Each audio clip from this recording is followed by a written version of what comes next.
Pemirsa, terima kasih Anda masih di Ajus Pagi bersama saya Bayu Pradana dan rekan saya Ayah Dufus. Pemirsa, kita ke informasi berikutnya. Pemirsa, di mana Polres Bogor akan meminta keterangan karyawan dan badan rumah sakit Sentosa Kemang Kabupaten Bogor terkait kasus bayi yang tertukar. Iya, pemanggilan tersebut dijadwalkan pada Rabu ini.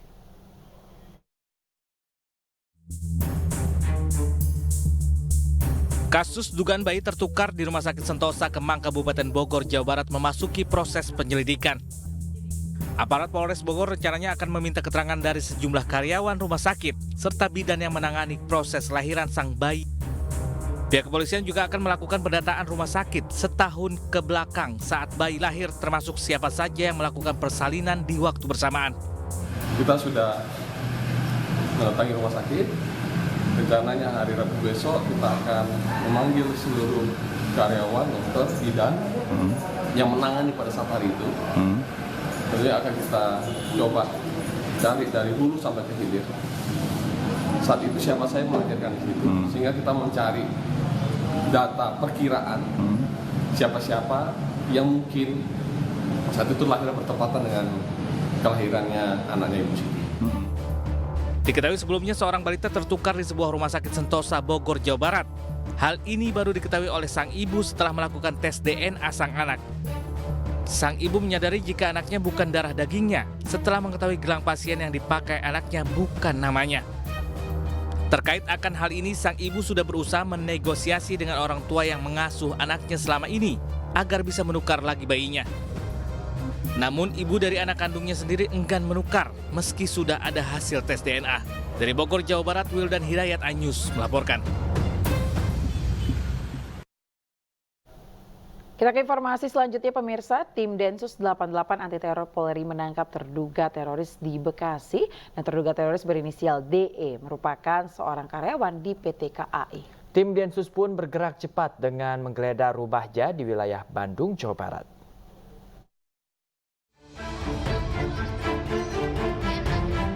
Tim Datasemen Khusus 88 Anti Teror Polri menggerebek rumah terduga teroris di perumahan Pesona Anggrek Harapan, Bekasi Utara.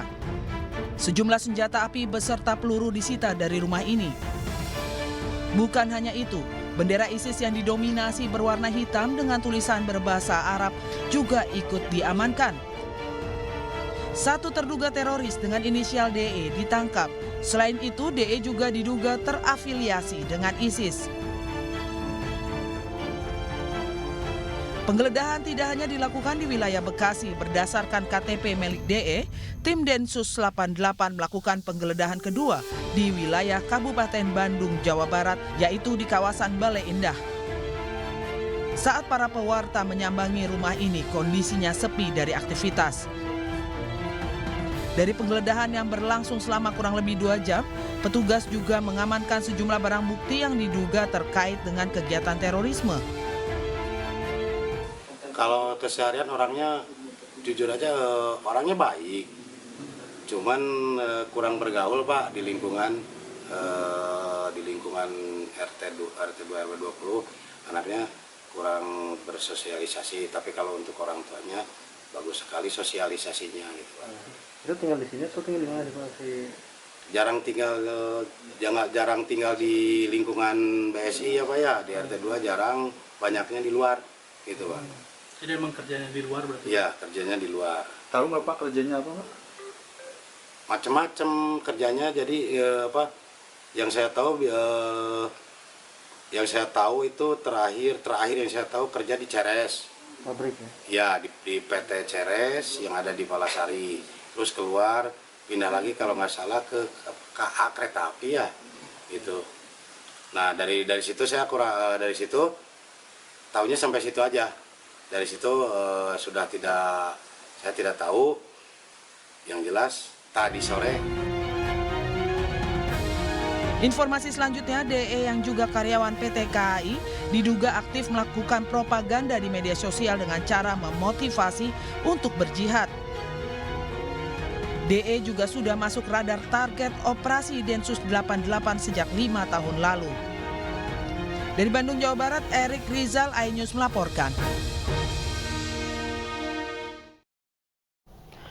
Sementara itu pemirsa, Karopenmas Polri Brigjen Pol Ahmad Ramadan memastikan terduga teroris yang ditangkap di Bekasi, Jawa Barat pada 14 Agustus 2023 merupakan pendukung ISIS yang kerap melakukan provokasi dan propaganda di media sosial. Ya, terduga juga kerap memposting ajakan tindak terorisme di media sosial. Dan berikut keterangan resmi Brigjen Pol Ahmad Ramadan, Karopenmas Polri. Diamankan dengan inisial DE, di mana pelaku ditangkap kemarin 14 Agustus 2023 di wilayah Bekasi. Telah kami sampaikan bahwa saudara DE ini merupakan salah satu pendukung jaringan teroris ISIS yang aktif melakukan propaganda di media sosial dengan memberikan motivasi untuk jihad melalui media sosial. Pelaku memposting di medsos berupa poster digital berteks pembaruan bayat dalam bahasa Arab dan bahasa Indonesia kepada pemimpin ISIS. Kemudian juga pelaku memiliki senjata yang di depan rekan-rekan ini, senjata api, baik senjata pabrik maupun senjata rakitan. Ada 16 pucuk senjata, 11 laras pendek dan 5 laras panjang. Pemirsa, jaksa menuntut Mario Dandi Satrio dengan hukuman 12 tahun penjara terkait dugaan penganiayaan berat terencana terhadap David Ozora. Ya, Mario Dandi dan 2 terdakwa lain pemirsa juga dituntut membayar restitusi atau ganti rugi sebesar 120 miliar rupiah. Dalam sidang tuntutan yang digelar di Pengadilan Negeri Jakarta Selatan, jaksa menilai tidak ada alasan pemaaf atau pembenar atas perbuatan Mario. Mario dianggap sangat tidak manusiawi sehingga mengakibatkan korban yakni David Ozora mengalami kerusakan otak. Mario juga disebut berupaya merangkai cerita bohong.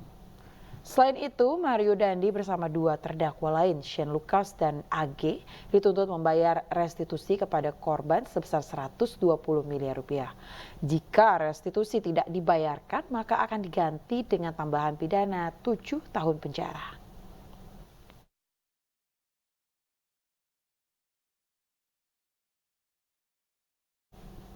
Sementara itu, rekan Mario Dandi, Shane Lucas dituntut 5 tahun penjara. Shane diyakini jaksa bersama dengan terdakwa lain turut serta menganiaya berat yang lebih dulu direncanakan terhadap David Ozora.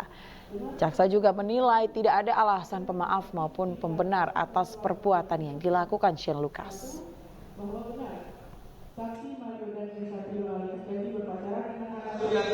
Maka kami untuk umum dalam perkara ini menuntut supaya Hakim Pengadilan Negeri Jakarta Selatan yang memeriksa dan mengadili perkara ini memutuskan 1. Menyatakan terdakwa Mario Dandi Satrio alias Dandi telah terbukti secara sah dan menyatakan bersalah melakukan tindak pidana turut serta melakukan penganiayaan berat dengan rencana terlebih dahulu sebagaimana pasal 355 ayat 1 KUHP junto pasal 55 ayat 1 ke 1 KUHP dalam dakwaan pertama primer penuntut umum. 2. Menjatuhkan pidana penjara oleh itu kepada terdakwa Mario Dandi Satrio alias Dandi dengan pidana penjara selama 12 tahun dikurangi selama terdakwa Mario Dandi Satrio alias Dandi berada dalam tahanan sementara dengan perintah terdakwa Mario Dandi Satrio alias Dandi tetap ditahan. Sementara kuasa hukum David Ozora mengapresiasi tuntutan jaksa yang berisi hukuman maksimal terhadap pelaku penganiayaan berat terencana. Ya, pihak David Ozora juga menuntut agar Mario Dandi, Shane Lucas, dan AG segera membayar restitusi kepada keluarga David. 355 penganiayaan berat terencana yaitu 12 tahun penjara.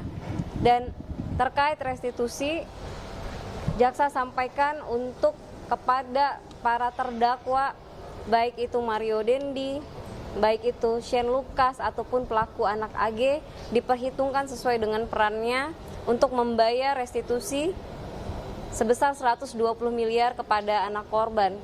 dengan perhitungan yang saya rasa sudah komprehensif berdasarkan apa yang disampaikan oleh LPSK waktu itu terkait apa yang dialami oleh anak korban, baik material, imaterial, juga terkait dengan seluruh mental, kesehatan, fisik, masa depan yang telah dialami oleh anak korban. Dan luar biasanya tuntutan progresif di sini ketika tidak mampu, tidak mau, ya bukan saja tidak mampu dan tidak mau membayar restitusi, maka terdakwa harus diganti dengan hukuman penjara. Pemirsa, kebakaran hutan menyebabkan Kabupaten Kota Waringin Timur, Kalimantan Tengah diselimuti kabut asap tebal. Iya, akibatnya warga mengeluhkan aroma asap menyengat, jarak pandang terbatas, serta mata yang perih. Kabut asap tebal menyelimuti Sampit, Kota Waringin Timur, Kalimantan Tengah. Sudah 2 hari kabut asap di Kota Sampit muncul pada dini hari dan berangsur menipis saat matahari terbit. Kebakaran hutan yang terjadi dalam beberapa waktu terakhir, seperti di perumahan Bumi Raya Sampit, menjadi faktor kualitas udara buruk. Badan Meteorologi, Klimatologi, dan Geofisika Bandara Haji Hasan Sampit merilis Kota Waringin Timur berada pada peta merah potensi kebakaran hutan dan lahan. Warga mengeluhkan aroma asap menyengat yang mempengaruhi jarak pandang dan membuat mata perih. Kebetulan saya kan sepedaan sampai di Jalan Samektol, bandara sana. Kelihatannya ada muncul kabut sudah muncul, Pak. Kelihatannya ya asap. Tapi kebakarannya saya nggak tahu di mana. Berdasarkan indeks standar pencemaran udara yang dikeluarkan Kementerian Lingkungan Hidup dan Kehutanan, kualitas udara di Kota Waringin Timur berada pada ambang batas tidak sehat. Dari Kota Waringin Timur, Kalimantan Tengah, Norman Syah, iNews melaporkan. Penyidik Direktorat Penegakan Hukum Kementerian Lingkungan Hidup dan Kehutanan menetapkan Direktur Utama Perusahaan Pelabuhan Tembaga sebagai tersangka. Ya, penetapan tersangka terkait dugaan pengelolaan limbah secara ilegal hingga mencemari udara.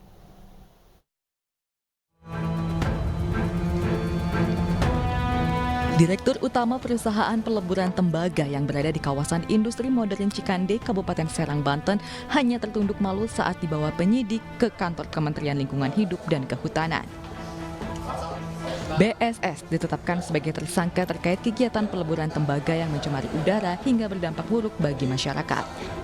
Tak hanya mencemari udara, penyidik KLHK juga mendapati pembuangan limbah B3 tanpa izin dari PT XLI yang dapat mencemari lingkungan. Serta di samping kami menetapkan tersangka perorangan kepada saudara BSS 47 tahun, Direktur Utama PT XLI. Kami juga menetapkan PT XLI sebagai tersangka korporasi. Jadi hari ini kami menyampaikan 2 tersangka, 1 tersangka perorangan yaitu Direktur PT XLI, saudara BSS, dan juga tersangka korporasi yaitu PT XLI yang dalam hal ini diwakili oleh saudara BSS. Atas perbuatannya, BSS terancam pidana maksimal 15 tahun penjara serta denda sebesar 15 miliar rupiah. Dari Jakarta Pusat, Ranis Tanjaya, iNews melaporkan. Ya, pemirsa, korban kasus penipuan investasi bodong Binomo sambangi Mahkamah Agung Jakarta Pusat. Para korban menduga adanya mafia hukum dalam kasus tersebut.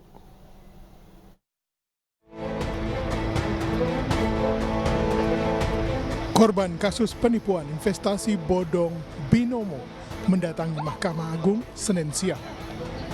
Kedatangan para korban ke Mahkamah Agung adalah menuntut atas bebasnya terdakwa Rudianto P.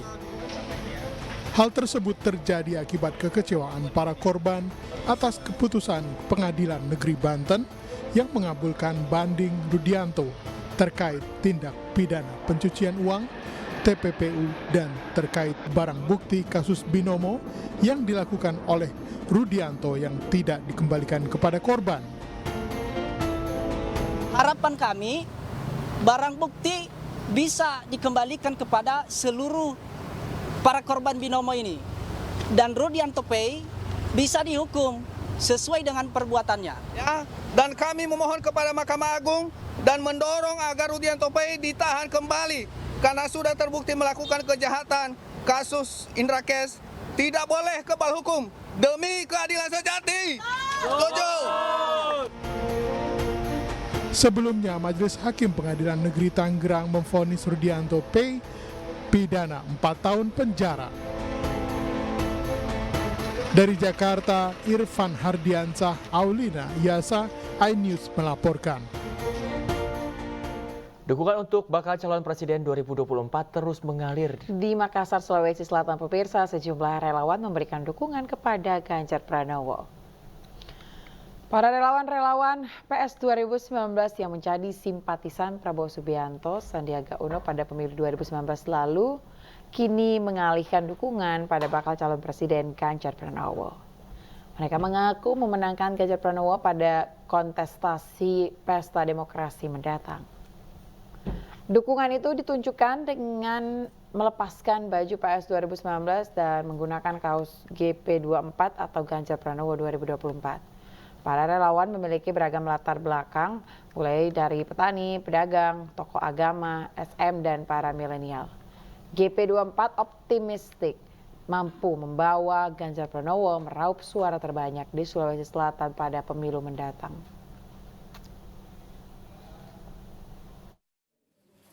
Syarat pengalaman dan beliau masih muda. Saya melihat secara langsung bahwa ada keistimewaan dari Mas Ganjar. Pertama, sangat egaliter, bahasanya populis, mudah dipahami. Pada saat saya diskusi langsung dengan beliau, dia memaparkan beberapa argumen dan beberapa pernyataan. Ya, pemirsa, ribuan masyarakat Kabupaten Sanggau, Kalimantan Barat mengikuti Jalan Sehat Kebangsaan dalam rangka memeriahkan HUT Kemerdekaan RI ke-78. Ya, masyarakat Sanggau antusias saat mengikuti acara Jalan Sehat Kebangsaan yang digelar oleh Ketua Umum Partai Hanura, Usman Sabtaodang. Kegiatan ini juga dihadiri Gubernur Kalimantan Barat, Sutarbiji, dan Bupati Sanggau, Paulos Hadi. Acara ini bertujuan merajut persatuan dan kesatuan dalam membangun dan mengisi kemerdekaan bangsa Indonesia. Selain puluhan door prize, panitia juga menyediakan hadiah utama berupa 5 paket umroh dan 5 paket wisata rohani ke Yerusalem. Juga sudah merdeka, jangan lagi kita dikotak-kotakin oleh penjahat-penjahat politik yang memecahkan anak bangsa, terutama anak-anak daerah. Ya, orang-orang daerah di sini menjadi satu kesatuan sebagai anak bangsa, bukan lagi anak daerah. Itu sebabnya pesan saya, pegang itu. Ya, guna mengurangi beban masyarakat, bantuan sembako murah meluncur ke warga 44 kecamatan di Jakarta Selatan. Program sembako murah yang digagas Sandiaga Uno terus berjalan hingga hari ini. Tercatat, pemirsa, ada 44 titik warga di puluhan kecamatan yang kali ini menerima bantuan sembako murah. Dengan harga paket sembako Rp50.000, warga mendapatkan beras 5 kg, minyak goreng 1 liter, dan gula pasir. Hal ini terus dilakukan karena kondisi harga-harga bahan pokok yang kian melambung dan belum mengalami penurunan.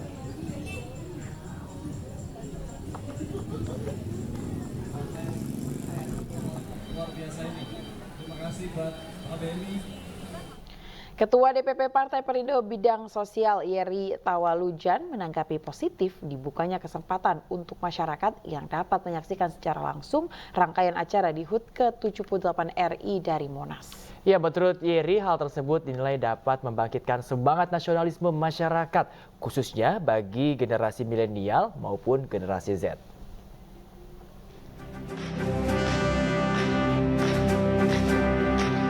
Pemerintah akan menggelar perayaan Hari Ulang Tahun RI ke-78 di kawasan Monas, Jakarta Pusat pada Kamis 17 Agustus 2023.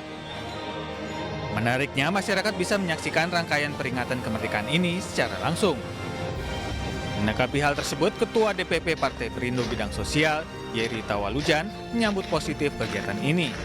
Yeri menambahkan acara peringatan HUT RI setiap 17 Agustus harusnya bisa digunakan sebagai momentum pembangkit semangat nasionalisme. Masyarakat bisa nonton Hari perayaan HUT kemerdekaan RI ke-78 dari Monas itu luar biasa. Kenapa? Karena dengan demikian akan memupuk rasa nasionalisme di masyarakat untuk tetap tidak melupakan 17 Agustus.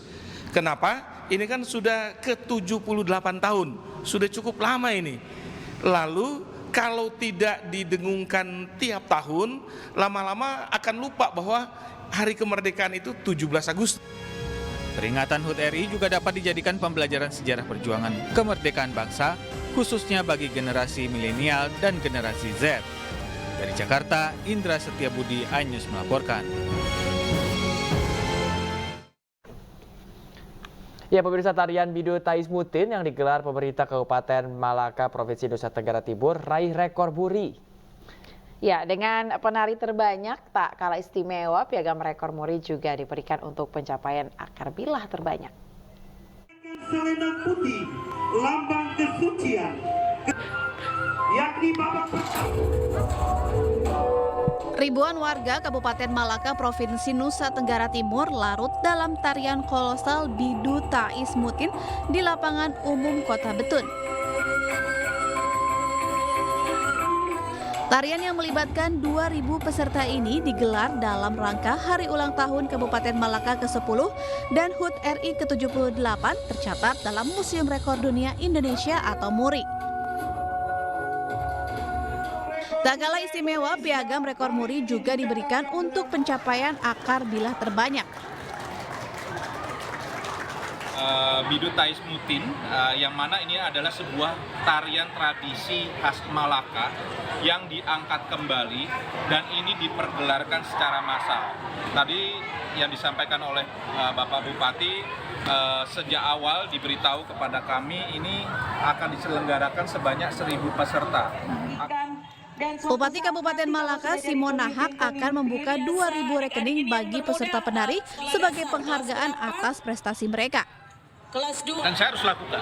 Hari saya panggil Pak Direktur, pimpinan cabang di sini bahwa tolong diatensi anak-anak saya. Karena apa? Karena kalau kita mulai mengajarkan mereka menabung sejak masa usia dini, dia semakin besar juga akan memikirkan bahwa oh ternyata saya harus rajin menabung untuk ekonomi saya minimal pribadi. Itu yang saya mau berikan motivasi, hal yang baik dan benar untuk anak-anak. Adapun tarian Bidu Taismutin merupakan tarian tradisional masyarakat Kabupaten Malaka yang terus dilestarikan.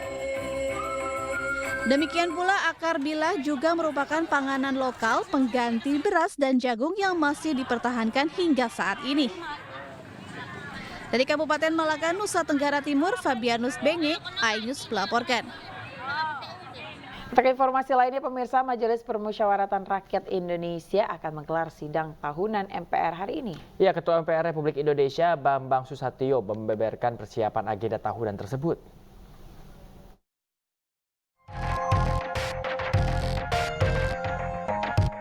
Ketua MPR RI sekaligus Wakil Ketua Umum Partai Golkar Bambang Susatyo memastikan MPR RI siap menyelenggarakan sidang tahunan MPR RI tahun 2023 yang diselenggarakan dalam satu rangkaian dengan sidang bersama DPR RI, DPD RI pada 16 Agustus 2023 di Gedung Nusantara MPR RI yang akan dihadiri oleh Presiden Republik Indonesia Joko Widodo. Sidang akan dimulai pukul 9.30 waktu Indonesia Barat dan dihadiri sekitar 1.549 undangan.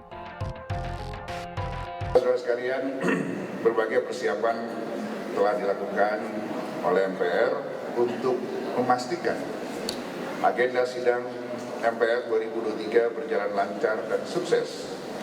Antara lain melalui rapat pimpinan majelis pada tanggal 8 Agustus 2023 dan pertemuan konsultasi majelis dengan Presiden Republik Indonesia pada tanggal 9 Agustus yang lalu. Dan untuk memantapkan persiapan gladi bersih penyelenggaraan sidang akan dilaksanakan besok Selasa tanggal 15 Agustus jam 13.00. Masih dalam rangkaian peringatan Hari Kemerdekaan, MPR RI juga akan menyelenggarakan pagelaran wayang kulit pada 25 Agustus di lapangan sepak bola Komplek MPR RI. Dilanjutkan pada 29 Agustus dengan final lomba stand-up comedy, podcast, hingga turnamen catur antar wartawan. Dari Jakarta, Abdul Aziz, iNews melaporkan.